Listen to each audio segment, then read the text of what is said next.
how are you? Hopefully you all are well and studying continuously.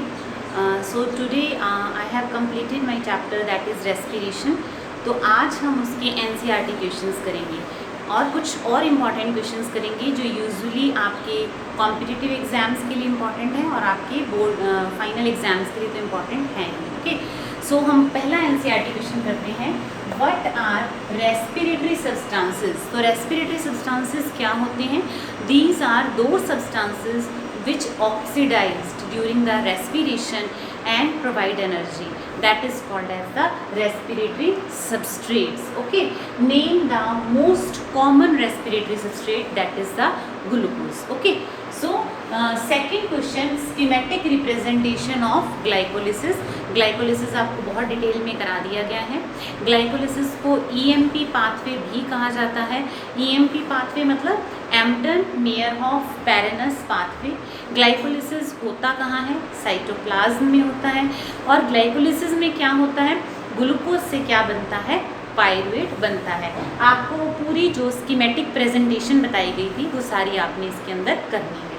फिर है what are the main steps in aerobic respiration, where do they take place. ये question थोड़ा ज़्यादा important है कारण इसमें आपको रेस्पिरेशन के सारे स्टेप्स के बारे में बताना है. यहाँ लिख रही हूँ मैं. देखो आपको पता है कौन कौन से स्टेप्स थे. पहला स्टेप क्या था? ग्लाइकोलिसिस. ठीक है. दूसरा स्टेप क्या था? Link reaction. राइट. तीसरा स्टेप क्या था? Krebs cycle. ऐसा ही था ना. ठीक है.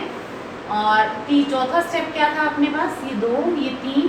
फोर्थ स्टेप था अपने पास क्या? इलेक्ट्रॉन ट्रांसपोर्ट चेन या जिसे हम कहते हैं टर्मिनल ऑक्सीडेशन. ठीक है. अब कई बार क्वेश्चन आ जाता है कि एरोबिक रेस्पिरेशन के सारे स्टेप्स बताओ और वो कहाँ होते हैं और उनके क्या प्रोडक्ट्स बनते हैं. कई बार इन चारों स्टेप्स में से किसी भी एक स्टेप को उठा के पूछ लिया जाता है कि ये स्टेप कहाँ होता है और इसके प्रोडक्ट क्या है.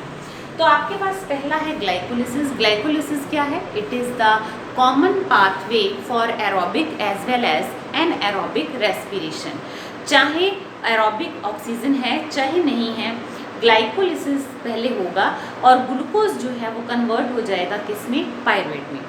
अगर ऑक्सीजन है तो ये जो पायरुवेट है that will enter in the mitochondria and pyruvate get decarboxylated into acetyl coenzyme A. Okay, that is called as link reaction. तो वो कहाँ हुई? माइटोकॉन्ड्रिया में. फिर आता है क्रैब साइकिल. वहाँ हमने पढ़ा था क्या था? जो अपने पास एसिटाइल कोएंजाइम में बनता है that undergo the Krebs cycle that will combine with oxaloacetate to form citric acid and then citric acid से cisaconitate, isocitrate, alpha ketoglutarate, succinate, fumarate and malate. ये सब हमारे पास यहाँ पे बनते हैं and again oxaloacetate is form. इस सारे प्रोसेस के दौरान हमारे पास बने थे रिड्यूस्ड कोएंजाइम्स NADH और FADH. ठीक है. और ये कहाँ हुआ था? Cytoplasm of the mitochondria. ठीक है, याद रखेंगे ये बात. फिर है इन द माइटोकॉन्ड्रिया टक्कर, कीप इट इन माइंड. फिर इलेक्ट्रॉन ट्रांसपोर्ट चेन, जो आपके पास रिड्यूस्ड कोएंजाइम बन जाते हैं क्रैब साइकिल के अंदर, उनकी ऑक्सीडेशन होती है ताकि जो एनर्जी उनके अंदर ट्रैप्ड है, क्योंकि डायरेक्ट ATP यहाँ पे जो सिंथेसाइज हुआ था that is very less. ETC के अंदर या ETS के अंदर उन जो रिड्यूस्ड जो कोएंजाइम रिड्यूस हुए हैं कब? ड्यूरिंग द क्रैब साइकिल या फिर ग्लाइकोलिसिस, जो कुछ जहाँ कहीं भी प्रोड्यूस हुए हैं उनकी टर्मिनल ऑक्सीडेशन होती है जिसकी वजह से हमारे पास ATP की प्रोडक्शन होती है. That we have already studied. ये चारों स्टेप्स हम डिटेल में पढ़ चुके हैं. तो ETC कहाँ होता है? Inner membrane of the mitochondria. तो ये चारों स्टेप ही आपके पूरे रेस्पिरेशन चैप्टर का बेस हैं. तो आपको ये चैप्टर के NCERT क्वेश्चन आने से पहले आपको ग्लाइकोलिसिस, क्रैब साइकिल, बीच में पहले सेकंड स्टेप है लिंक रिएक्शन, फिर क्रैब साइकिल, फिर इलेक्ट्रॉन ट्रांसपोर्ट चेन, ये कम से कम 2-3 बार आप राइट करें, इसकी प्रैक्टिस करें. Then you will come to know कि how to attempt these questions. Okay. उसके बाद where do they take place. इसके साथ साथ मैं आपको एक क्वेश्चन और बताती हूँ कि इसके प्रोडक्ट्स क्या बनते हैं. जैसे ग्लाइकोलिसिस है, ग्लाइकोलिसिस में आपको ATP मिला था और NADH2 भी मिला था. लिंक रिएक्शन के अंदर CO2 रिलीज होती है, एसिटाइल कोएंजाइम ये बनता है। क्रैब साइकिल में आपने क्या पढ़ा था, क्रैब साइकिल के अंदर रिड्यूस्ड कोएंजाइम यानी कि NADH और FADH बनते हैं, ATP भी बनता है या जिसे हम GTP कहते हैं। इलेक्ट्रॉन ट्रांसपोर्ट चेन के अंदर क्या बनते हैं, ATP, जो मैंने आपको बताया था कि 36 या 38 ATP आपको मिलते हैं एक ग्लूकोज मॉलिक्यूल की ब्रेकडाउन से। ओके, उसके बाद अगला क्वेश्चन आता है, give the schematic representation overall view of Krebs cycle. तो आपने पूरी क्रैब साइकिल बनानी है जो आपको कराई गई है, जिसमें एसिटाइल कोएंजाइम ऑक्सैलो एसीटेट से कंबाइन करता है और फिर काफ़ी सारे इंटरमीडिएट्स बनते हैं, जिसके दौरान जब ये इलेक्ट्रॉन इस तरीके से मतलब एसिटाइल कोएंजाइम में ऑक्सैलो एसीटेट से ज्वाइन करता है तो सिट्रेट बनता है, देन सिस aconitate, isocitrate, alpha ketoglutarate, succinate, फ्यूमारेट और मैलेट बनता है। तो ये सारा क्रैब साइकिल आपने लर्न किया हुआ है, वो आपने यहाँ ड्रॉ करना है। फिर आता है what are assumption made during the calculation of net gain of ATP, यानी कि आप क्या एजम्पशंस अपने माइंड में रखते हैं जब आप नेट गेन ATP का निकालते हैं। इसके लिए आपको बहुत आसान मैंने बताया था, अगर आपको बैलेंस शीट याद हो, बैलेंस शीट में हमने क्या कहा था कि कुछ ATP हैं जो डायरेक्टली बनते हैं, जिसको हमने कहा था सबस्ट्रेट फॉस्फोरिलेशन, यानी कि सबस्ट्रेट में डायरेक्टली, जैसे ग्लाइकोलिसिस में हमें मिली ATP मिला, डायरेक्ट मिला, हमें क्रैब साइकिल में भी मिले 2 ATP। लेकिन बाकी हमें कैसे मिलते हैं, ऑक्सीडेशन ऑफ रिड्यूस्ड कोएंजाइम्स हमने पढ़ा था। तो वहाँ हमने एक एजम्पशन, अगर आपको याद आ रहा हो, हमने माइंड में रखी थी कि एक NADH is equal to 3 ATP, जबकि एक FADH2 is equal to 2 ATP, है ना, हमने मल्टीप्लाई करा था ना। तो this is the assumption which we keep in mind during the calculation of net gain of ATP। फिर आता है व्हाट इज ऑक्सीडेटिव फॉस्फोरस, ये भी बड़ा इंपॉर्टेंट क्वेश्चन है। क्या है ऑक्सीडेटिव फॉस्फोरस, यानी कि when there is a formation of the ATP by the oxidation of the reduced coenzymes, जैसे आपने पढ़ा था इलेक्ट्रॉन ट्रांसपोर्ट चेन में, उसमें पढ़ा था ना आपने कि जो रिड्यूस्ड कोएंजाइम्स हैं they means they get oxidized and they produce the energy, that is called oxidative phosphorus. वहाँ हमने ATP की सिंथेसिस पढ़ी थी, तो that is called oxidative phosphorus. उसके बाद है discuss respiratory pathway is an amphibolic pathway. ये क्वेश्चन भी बहुत इंपॉर्टेंट है। क्यों एम्फीबॉलिक क्यों है, एम्फीबॉलिक पाथवे वो पाथवे होता है जिसके अंदर मीन्स एनाबॉलिक और कैटाबॉलिक रिएक्शंस दोनों होती हैं। एनाबॉलिक, अगर आपको याद आ रहा हो, मैंने क्रैब साइकिल में बताया था कि बहुत सारे, चाहे फैट है, चाहे प्रोटीन है, चाहे ग्लूकोज है, सबके ब्रेकडाउन का रास्ता क्रैब साइकिल ही है, वो उसी रास्ते को फॉलो करता है अगर ऑक्सीजन है तो। और बहुत सारी ब्रेकिंग अप रिएक्शंस के साथ साथ बहुत सारी मेकिंग अप यानी कि एनाबॉलिक रिएक्शंस भी होती हैं। जैसे आप लोगों ने देखा था ग्लूटामेट है, बहुत सारे प्रोटीन्स बन रहे थे, chlorophyll, pyrenoids and many phytochromes, these were synthesized during the Krebs cycle. Is it clear? So इसीलिए इसको क्या कहा गया, एम्फीबॉलिक पाथवे। आपको ये बात क्लियर होनी चाहिए कि एम्फीबॉलिक पाथवे क्या है। फिर है what is RQ, most important question इसको कहा जाता है बायो में। रेस्पिरेटरी क्वेश्चन क्या था, volume of the CO2 evolved by the volume of the oxygen absorbed. अगर आपको याद हो, RQ is equal to volume of CO2 evolved by volume of oxygen absorbed, है ना। तो हमने सबकी वैल्यू निकाली थी, हमने कार्बोहाइड्रेट की भी निकाली थी, 1 होती है, फैट और प्रोटीन की लेस देन 1 होती है, और ऑर्गेनिक एसिड्स की मोर देन 1 होती है। ठीक है, तो इन्होंने फैट की पूछी है, फैट की कितनी आएगी, लेस देन 1। ओके, फिर है what is the significance of step wise release of energy in the respiration, यानी कि जो रेस्पिरेशन है उसमें हमने वेरियस स्टेप्स पढ़े, यानी कि हमने जो कुछ भी खाया वो वेरियस स्टेप्स में ब्रेक डाउन होकर एनर्जी रिलीज़ करता है। सारी की सारी एनर्जी एक ही स्टेप में रिलीज़ नहीं होती, तो उसके बेनिफिट्स मैंने आपको बताए थे कि एकदम से टेम्परेचर राइज नहीं होता, क्योंकि इतनी एनर्जी अगर एक बार में रिलीज़ हो जाएगी then body temperature will rise. तो अगर स्टेप वाइज रिलीज होगी तो जब हमारी बॉडी को ज़रूरत होगी वो एनर्जी किस फॉर्म में स्टोर हो जाती है, ATP। जिसको हम क्या कहते हैं, energy currency of the cell. तो जब हमारी बॉडी को ज़रूरत है तब वो एनर्जी ले सकती है, यूटिलाइज कर सकती है, और एकदम से जो टेम्परेचर है बॉडी का वो राइज नहीं होगा। और सबसे बड़ी बात, इसमें इतने सारे स्टेप्स हैं, all the steps have the particular enzyme for their control. तो हर स्टेप में एक पर्टिकुलर एंजाइम इन्वॉल्व होता है जो मेटाबॉलिज्म को, इन रिएक्शंस को कंट्रोल कर रहा है। ओके, फिर आता है explain ETS. ETS means electron transport system. जो इलेक्ट्रॉन ट्रांसपोर्ट चेन आप लोगों ने पढ़ी थी, जिसमें आपने पढ़ा था कि coenzyme Q, cytochrome B, C, A3, और लास्ट में जो ऑक्सीजन है that will accept the hydrogen to form the water. और जब ये इलेक्ट्रॉन ट्रांसपोर्ट होते हैं तब हमने पढ़ा था रिडॉक्स रिएक्शन। रिडॉक्स मतलब reduction, oxidation reactions are taking at every step, ठीक है। जो जिसने इलेक्ट्रॉन ले लेता है जो वो रिड्यूस हो जाता है, and when it release the electron it get oxidize, ठीक है। तो आपको पूरा ETC जो आपने इलेक्ट्रॉन ट्रांसपोर्ट चेन है वो यहाँ पे ड्रॉ करना है। बात घूम फिर के वही आती है कि अगर आपको ये चारों स्टेप्स क्लियर हैं, मैंने आपको बार बार कहा है कि इस चैप्टर के अंदर आपको अगर glycolysis, Krebs cycle, electron transport chain, link reaction कहाँ होती है, इनके क्या प्रोडक्ट हैं और इनकी साइकिल्स अगर आपको बनानी आती हैं, आप कोई भी क्वेश्चन सॉल्व कर सकते हो। तो फर्स्ट ऑफ ऑल आप कुछ भी करने से पहले इन चारों कॉन्सेप्ट्स को दोबारा से पढ़ें so that you can solve these questions, ठीक है।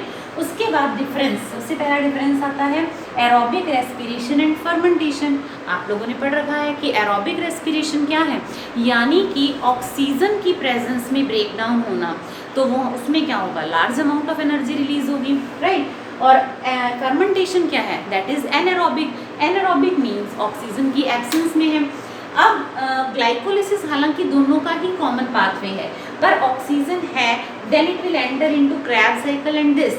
अगर ऑक्सीजन नहीं है then it is called fermentation, और जिससे क्या प्रोड्यूस होता है, इथाइल अल्कोहल, लैक्टिक एसिड, ये प्रोड्यूस होते हैं, जो कि कंप्लीट ब्रेकडाउन नहीं हुई फूड की, यानी कि ग्लूकोज CO2 वाटर में कंप्लीटली ब्रेकडाउन नहीं हुआ, बल्कि वो किस में टूट गया, अल्कोहल और लैक्टिक एसिड में।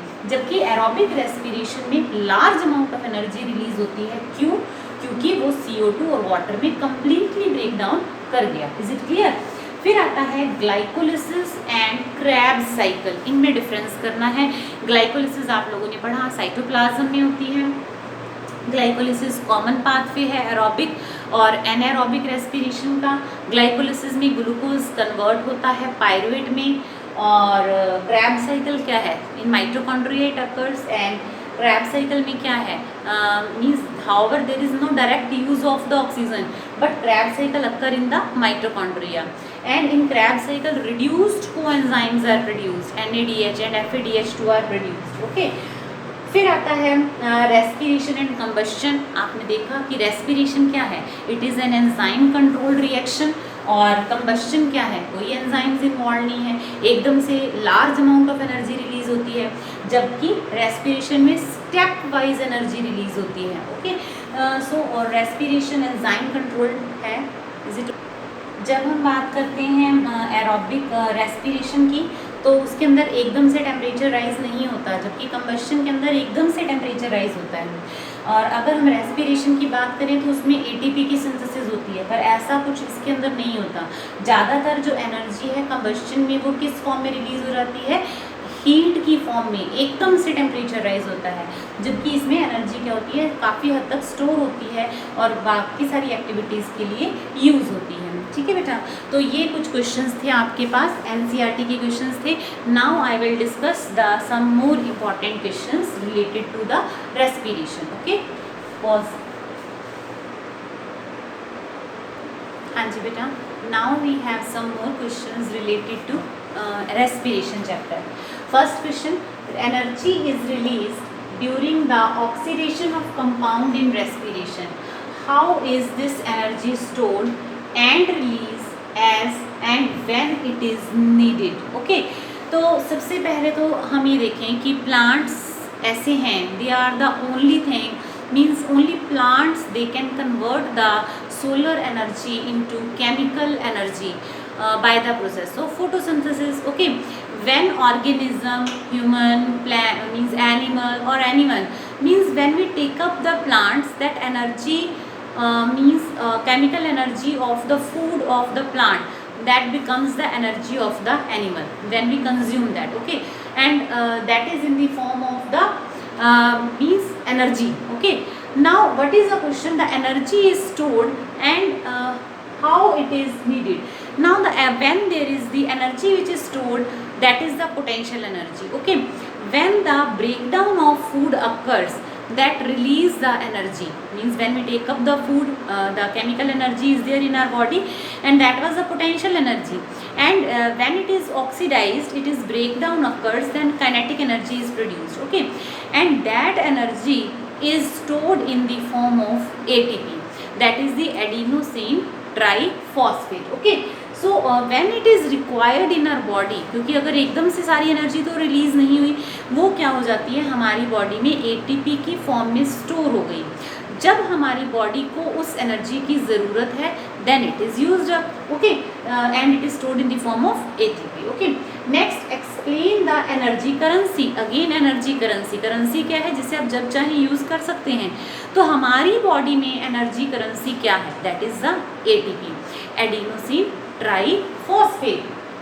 Which substance acts as energy currency in plant and animal? ATP, because दोनों में ही ATP breakdown होगा and energy is released whenever it is required.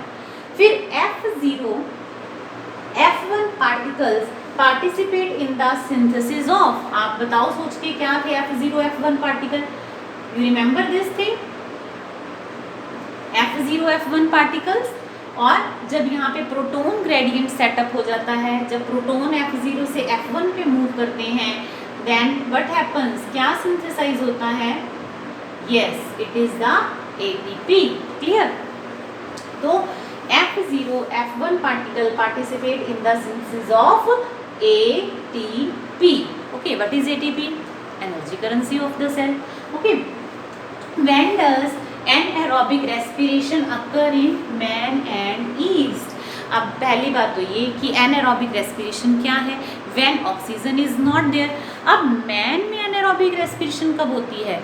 During the exercise, means when we are doing running or heavy exercise, strenuous exercise we are continuously doing. So what happens? The oxygen that much is required is not available for the body. Okay, then anaerobic breakdown start and there is the formation of lactic acid. तो यही इसने पूछा कि anaerobic respiration man में कब होती है?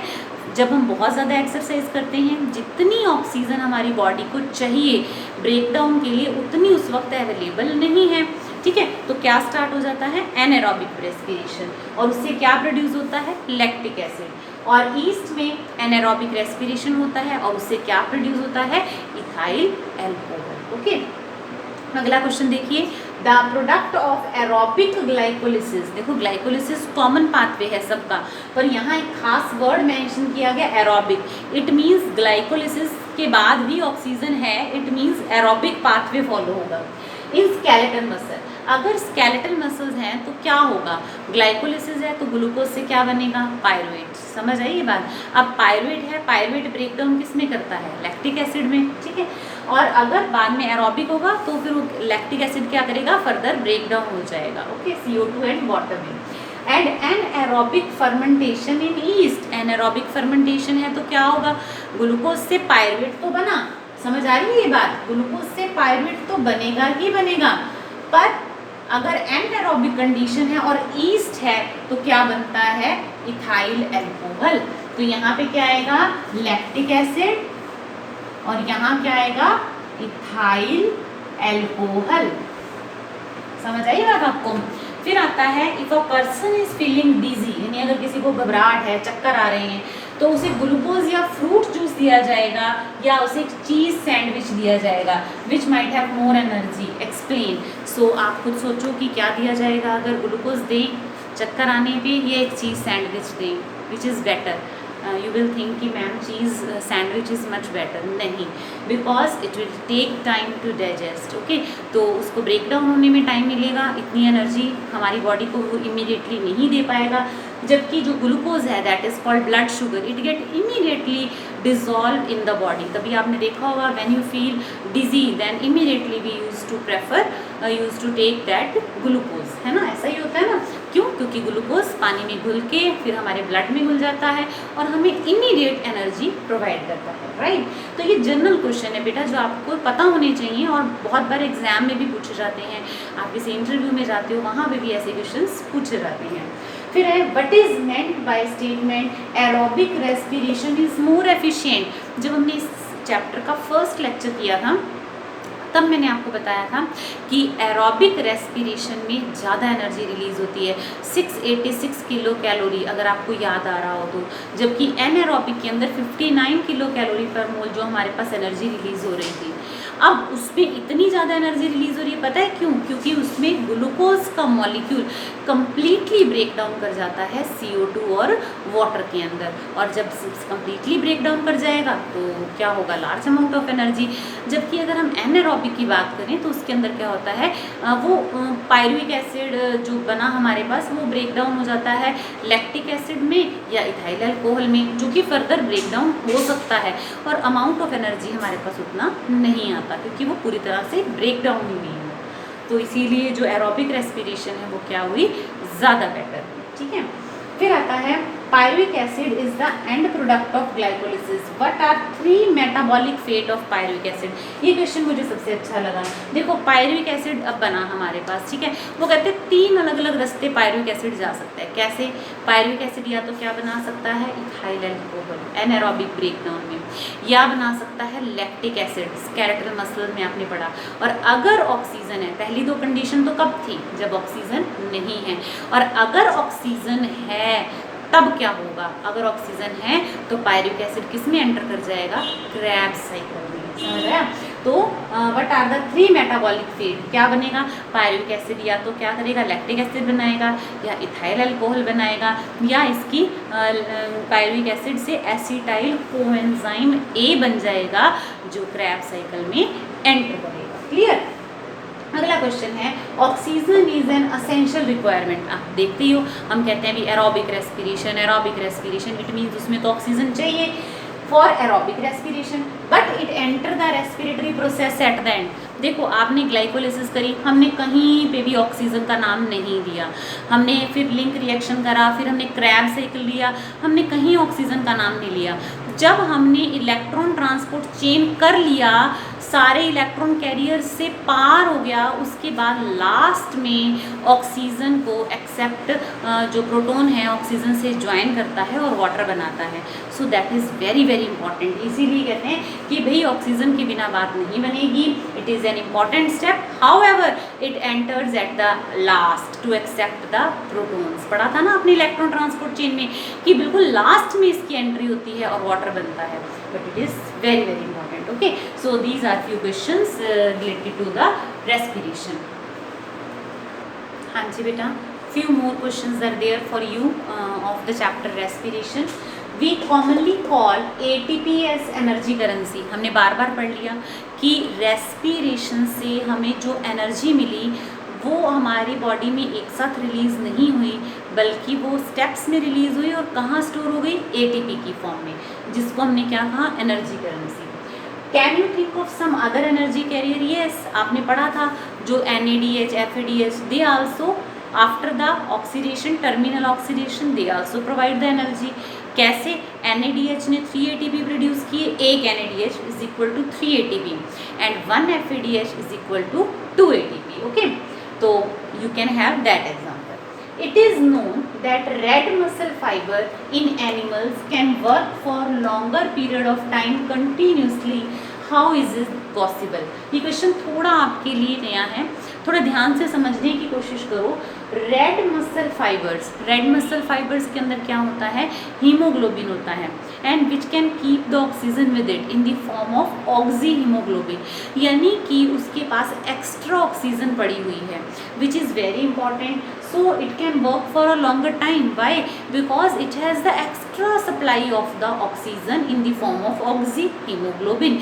Now continuous respiration can occur and there is the continuous production of the energy, so they can work for a longer period of time. ठीक है, फिर है रेस्पिरेशन रिक्वायर ऑक्सीजन, पता है हमें, हमने कहा एरोबिक रेस्पिरेशन।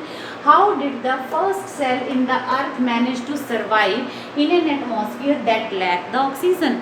अगर आप प्रिमिटिव एटमॉस्फेयर की बात करो तो तब ऑक्सीजन नहीं थी, रिड्यूसिंग एटमॉस्फेयर था, तो तब रेस्पिरेशन कैसे होती थी, तब एनर्जी का सोर्स क्या था। At that time the primitive micro organism they were not aerobic, rather they were anaerobic. Then from where they got the energy?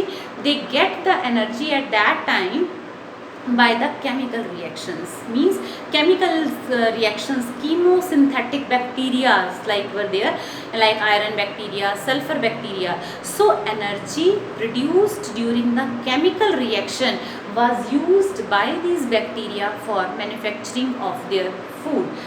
Then respiration हो गया ये क्वेश्चन।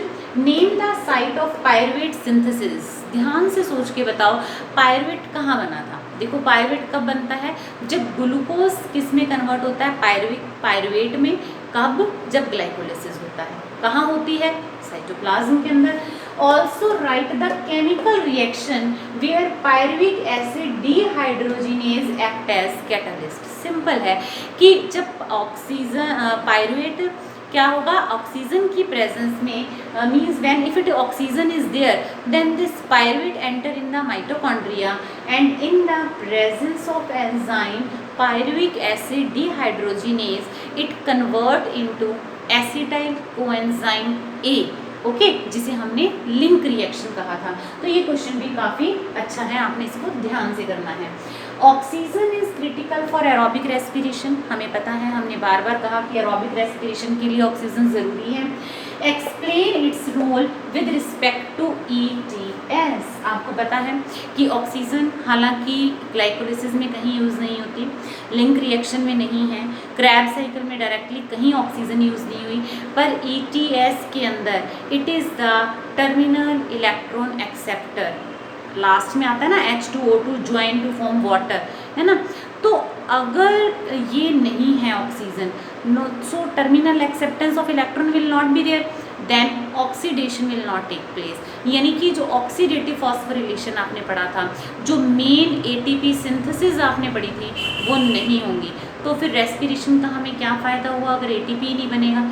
ऑक्सीडेशन ऑफ फूड से हमें क्या मिल रही थी, एनर्जी। हमने जो खाना खाया उससे हमें क्या मिली, एनर्जी। कैसे मिली, ये टर्मिनल ऑक्सीडेशन होने से। और अगर ऑक्सीडेशन ही नहीं होगा तो हमें एनर्जी नहीं मिलेगी, okay. So this is the crucial step, यानी कि ऑक्सीजन का होना it's critical for the respiration. और अगला क्वेश्चन है give an account of glycolysis. बार बार वही क्वेश्चन रिपीट हो रहा है कि ग्लाइकोलिसिस EMP पाथवे, जब ग्लूकोज किस में कन्वर्ट होता है, पायरुवेट में, in the absence of oxygen, यानी कि ग्लाइकोलिसिस को ऑक्सीजन की ज़रूरत नहीं है। फिर है where does it occur, cytoplasm में होता है। What are the end product, क्या बनता है ग्लूकोज से, pyruvate. Trace the fate of these product in both aerobic and anaerobic. ये क्वेश्चन भी कई बार आ गया और ये मोस्ट इंपॉर्टेंट क्वेश्चन है, एनुअल एग्जाम में ये क्वेश्चन बहुत बार पूछा जाता है। देखो आपके पास क्या आता है, जब ग्लूकोज क्या बनाता है, पायरुवेट, आपने पढ़ रखा है ग्लाइकोलिसिस में। अगर ऑक्सीजन है तो ये क्या करेगा, ये एंटर कर जाएगा क्रैब साइकिल में, है ना, और फिर क्या होगा, इलेक्ट्रॉन ट्रांसपोर्ट चेन इसमें चला जाएगा। पर अगर ऑक्सीजन नहीं है तो क्या होगा, ये फिर क्या बनाएगा, दो हो सकते हैं, it can form lactic acid and it can form ethyl alcohol.